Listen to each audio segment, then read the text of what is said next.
তোমাদের জন্য আগামী রথযাত্রা উপলক্ষে অনেক অনেক শুভকামনা আর ভালোবাসা রইল। আজকের রেসিপি জগন্নাথ দেবের 56 ভোগের অন্যতম সেরা প্রসাদ হলো মালপোয়া। এটি ভারতীয় উপমহাদেশের অন্যতম প্রাচীন ও জনপ্রিয় মিষ্টি পিঠা। আজকে তোমাদের যে পদ্ধতিতে মালপোয়াটা দেখাবো সেটা খেতে ওপরে মুচমুচে কিন্তু ভেতরে নরম তুলতুলে। তাহলে চলো শুরু করে দিই রেসিপিটা। নমস্কার বন্ধুরা, হরেক হরেক অম্বাতে তোমাদের স্বাগত।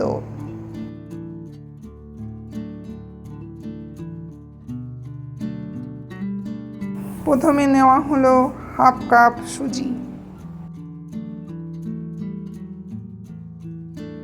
হাফ লিটার দুধকে জাল দিয়ে ঠান্ডা করে রাখা হয়েছে, সেখান থেকে 400 ml দুধ সুজির মধ্যে দিয়ে দেওয়া হলো।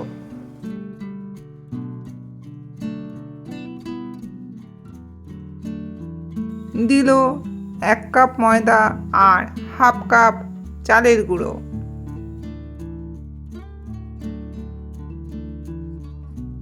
অ্যাড হলো 1 কাপ চিনি।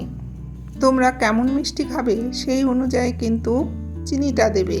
এখানে কিন্তু কলা দেওয়া হবে, সেটাও কিন্তু মাথায় রাখবে, কলাটাও কিন্তু মিষ্টি।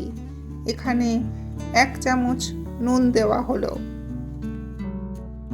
যে কোনো মিষ্টি পিঠাতে নুন দিলে স্বাদটাকে কিন্তু এনহ্যান্স করে। দিল 3 চামচ মৌরি। অনেক সময় মৌরিটাকে ভেজে গুঁড়ো করে দেওয়া হয়, তবে মালপোয়া খাওয়ার সময় আস্ত মৌরিটা যদি মুখে পড়ে তাহলে খেতে বেশি ভালো লাগে। খুবই সহজ পদ্ধতিতে রেসিপিটা করে দেখানো হবে, তোমরা একবার এই পদ্ধতিতে করে খেয়ে দেখো। দিল 6 চামচ নারকেল কোড়া। নারকেল কোড়াটা দিয়ে আবার ভালো করে মিশিয়ে নিচ্ছে।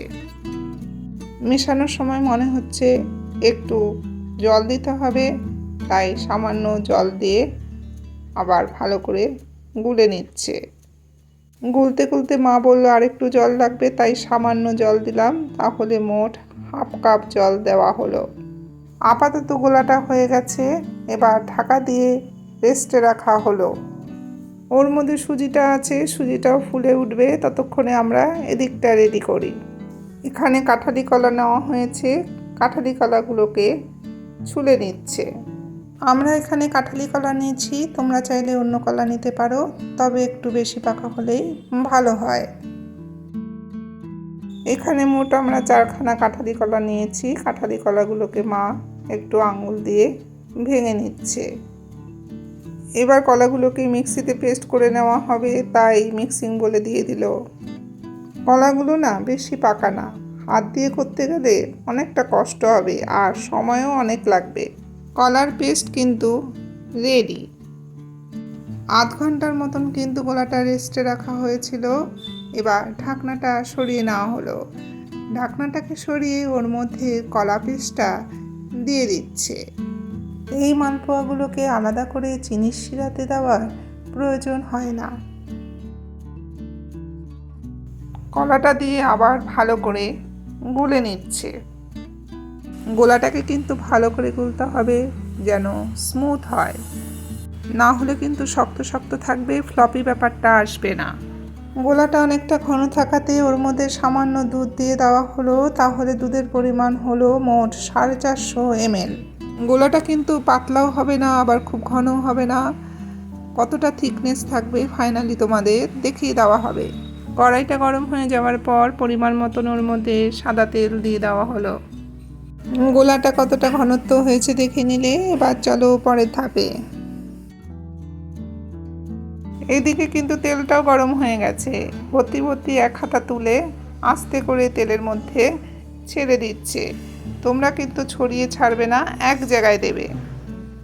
ঠিক এইভাবে গরম তেলটা মালপোয়ার চারিপাশে দিতে থাকবে, যেভাবে আমরা লুচির ক্ষেত্রেও করে থাকি। দেখো মালপোয়াটা কেমন ফুলে উঠেছে।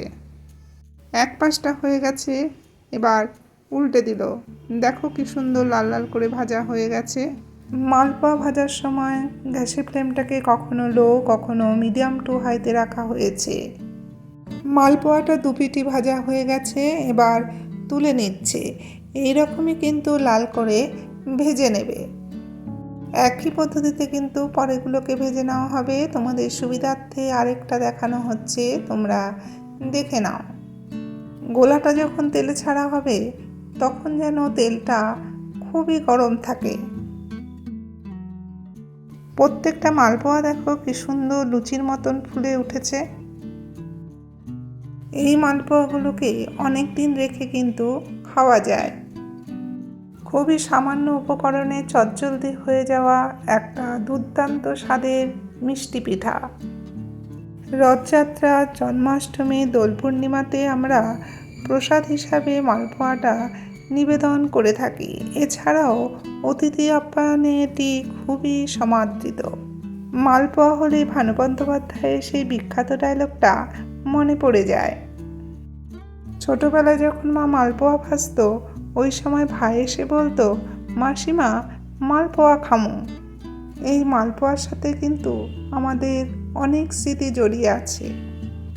রেসিপিটা কেমন লাগলো কমেন্টে জানিও। ভালো লাগলে লাইক শেয়ার করার অনুরোধ রইল। তোমরা সবাই ভালো থেকো, সুস্থ থেকো। আবার দেখা হচ্ছে অন্য এক নতুন ভিডিওতে।